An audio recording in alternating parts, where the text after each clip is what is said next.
নমস্কার, ৫টার ৫ স্পেশাল নিয়ে আমি অতনু রয়েছি আপনার সঙ্গে। ৭ দফার ভোটের ৩ দফা ভোট শেষ আর ৪ দফা বাকি, কিন্তু এই ৩ দফা ভোটের যা পার্সেন্টেজ, ভোটের যা হার, যে পরিমাণ ভোট পড়েছে তা নির্বাচন কমিশনের কপালে ভাঁজ ফেলে দিয়েছে। আমরা যদি একবার দেখি প্রথম ২ দফায় কত ভোট পড়েছিল, চট করে একবার দেখা যাক। প্রথম দফার ভোট কোথায় হয়েছিল?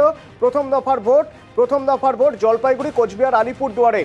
2024-এ 81.91% এবারে ভোট পড়লো, কিন্তু এই ভোট পার্সেন্টেজ 2019-এর তুলনায় কম, কারণ 2019-এ পড়েছিল 84.71%, প্রথম 79%। আর যদি দ্বিতীয় দফা দেখি আমরা, দ্বিতীয় দফায় কত ভোট পড়েছিল?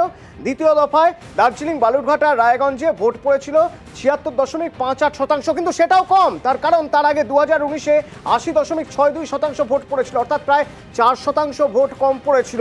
এবার নজর ছিল তৃতীয় দফার দিকে, কারণ নির্বাচন কমিশন মনে করছিল যে হয়তো এমন হতে পারে যে গরমের জন্য ভোট কম পড়ছে।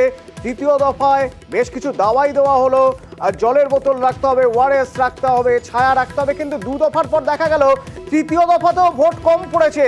তাহলে কি ভোট দিতে অনীহা তৈরি হচ্ছে মানুষের মধ্যে? ভোট কেন কম পড়ছে? নির্বাচন কমিশন এবার তাহলে কি ভাববে ভোটারদের উৎসাহ দেওয়ার জন্য? এই যে ভোট কম পড়েছে, কতটা কম পড়েছে এক এক করে দেখে নেওয়া যাক। 4টি আসনে ভোট হয়েছিল। মালদা উত্তর দিয়ে শুরু করব। মালদা উত্তরে কতটা ভোট পড়েছে? মালদা উত্তরে এবারের ভোটের হার 76.69%, যা ছিল 2019-এ 81.06%। মালদা দক্ষিণ, মালদা উত্তরে 2024-এ 76.03%, যা গতবারের তুলনায় 4.25% কম। আর যদি মালদা উত্তরের পর মালদা দক্ষিণ দেখি আমরা একবার, মালদা দক্ষিণে 76.69% ভোট পড়েছে এবার, কিন্তু 2019-এ পড়েছিল 81.06%, অর্থাৎ 4.37% ভোট কমেছে মালদা দক্ষিণে। মুর্শিদাবাদে দেখা যাক। মুর্শিদাবাদে ভোট পড়েছে 81.52%, ভালোই ভোটের হার, কিন্তু যদি হিসেব করে দেখা যায় তাহলে 2019-এর তুলনায় কম, কারণ 2019-এ 84.28% ভোট পড়েছিল। সেদিক থেকে দেখতে গেলে 2.76% ভোট কম পড়েছে। জঙ্গিপুর দেখা যাক। জঙ্গিপুরে 2024 অর্থাৎ এবারে ভোট পড়েছে 75.72%, আর গতবার ভোট পড়েছিল 80.72%। হিসেব করলে দেখা যাচ্ছে 5 বছরের মধ্যে 5% ভোট কম পড়েছে। 2019-এ যা ভোট পড়েছিল জঙ্গিপুরে, এবছর 5% কম ভোট পড়েছে। ফ্যাক্টর কি? আবহাওয়া তো মনোরম ছিল। তাহলে সমস্যা কোথায়? ভোটারদের মধ্যে অনীহা তৈরি হলো কি? যদি তাই হয়ে থাকে তাহলে তো ভোটারদের উৎসাহ দিতে হবে। সে ব্যাপারেই বা নির্বাচন কমিশন কি ভাবছে? মৈত্রী প্রতিনিধি সরাসরি আমার সঙ্গে রয়েছেন। মৈত্রী, নির্বাচন কমিশন প্রথম 2 দফায় ভোট যখন কম পড়েছিল তখন বেশ কিছু দাওয়াই দিয়েছিল, অর্থাৎ ভোটারদের যাতে অসুবিধা না হয়, ওআরএস রাখতে হবে, ঠান্ডা জল রাখতে হবে, ছায়া থাকতে হবে, পর্যাপ্ত ছায়া থাকতে হবে। তো গরম তো সেরকম ছিল না মুর্শিদাবাদে, ঝামেলাও হয়নি। তারপরেও মুর্শিদাবাদ, মালদা উত্তর, মালদা দক্ষিণ, জঙ্গিপুরে ভোট কম পড়েছে। এবার কমিশন কি ভাবছে?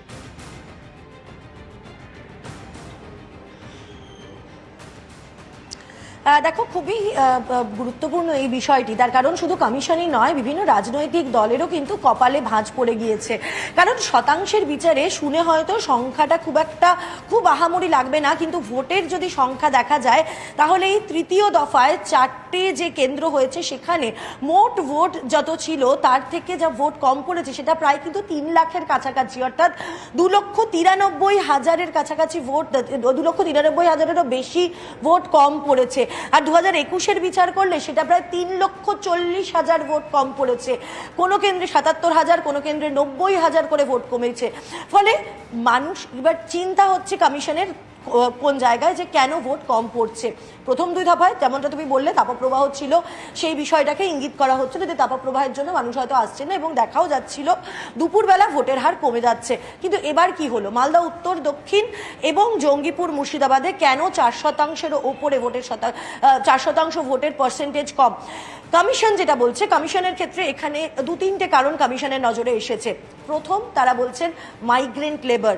এবার অনেক মাইগ্রেন্ট লেবাররাই ভোট দিতে আসেনি। আমরা জানি মালদা এবং মুর্শিদাবাদ এই 2 জেলায় একটা বড় অংশই কিন্তু মাইগ্রেন্ট লেবার, তারা ভিন রাজ্যে কাজ করতে যান, এবং কিছুদিন আগে ঈদের পরব গিয়েছে এবং আরও কিছু অনুষ্ঠান গিয়েছে। ফলে সেই জায়গায় দাঁড়িয়ে অনেক মাইগ্রেন্ট লেবারই এবার ভোট দিতে আসেননি।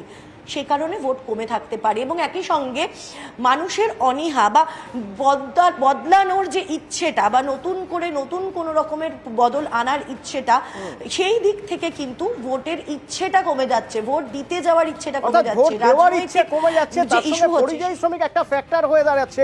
পরিযায়ী শ্রমিক এই মুর্শিদাবাদ, জঙ্গিপুর, মালদা উত্তর, মালদা দক্ষিণে বেশ কিছু পরিমাণে রয়েছে। তারা হয়তো ভোট দিতে আসতে পারেননি বা তারা হয়তো ছুটি পাননি, ছুটি হয়তো পেয়েছিলেন আগে, কিছুদিন আগে ঈদের সময় যখন তারা এসেছেন, সেজন্য ভোট কমে যেতে পারে বলে মনে করছে নির্বাচন কমিশন। কিন্তু এতে কোন রাজনৈতিক দলের লাভ হবে? কোনো রাজনৈতিক দলের কি লাভ হবে? আচ্ছা, মানুষের মধ্যে ভোট দেওয়ার অনীহাটাই বা কেন? আমরা কথা বলেছিলাম রাজনৈতিক বিশ্লেষক শুভময় মৈত্রের সঙ্গে, শুনুন কি বলছেন তিনি। যে ভোটটুকু পড়লো না সেই ভোটটা কাদের ভোট পড়লো না, কোনো একটি বিশেষ দলের ভোট না পড়ে থাকে, সেক্ষেত্রে কিন্তু সেই দলটির বেশ মুশকিল হতে পারে। স্বাভাবিকভাবেই ভোটের মধ্যে প্রতিটি রাজনৈতিক দল বলবেন যে যে মানুষগুলো ভোট দিতে আসেননি তারা বিরোধী পক্ষের লোক, ফলে সেই রাজনৈতিক দলের সুবিধা হবে। দেশের বিপুল উন্নয়নের বিষয় নিয়ে যদি ভোট না হয়, যদি রাজনীতি অন্যান্য বিষয়ে জড়িত হয়ে পড়ে, তখন কিন্তু সাধারণ মানুষের গণতান্ত্রিক পরিকাঠামোয় ভোট দেওয়ার ইচ্ছা কমে যেতে পারে। অর্থাৎ একে অপরের বিরুদ্ধে অভিযোগ, ইনি কাজ করছেন না, দুর্নীতির বিরুদ্ধে লড়াই ইত্যাদি কথাবার্তা হয়। সেক্ষেত্রেও কিন্তু এই গণতান্ত্রিক যে ব্যবস্থা, তাতে যে প্রক্রিয়া, তাতে মানুষের নিরুৎসাহী হওয়ার একটা সম্ভাবনা থাকতে পারে।